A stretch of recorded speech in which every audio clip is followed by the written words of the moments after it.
Have you ever wondered how the digital magic behind your company's apps or websites happen?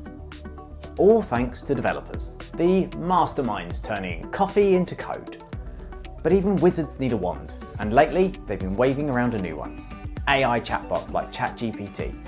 These AI helpers are revolutionising how developers work.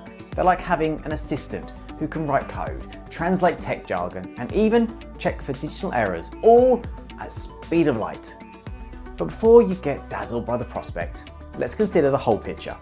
These chatbots are trained on public code from around the web, which can sometimes be like copying homework from a less than stellar student.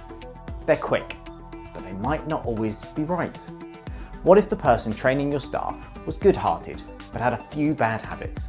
Those habits could spread without anyone realising it until mistakes pop up, potentially in front of your customers.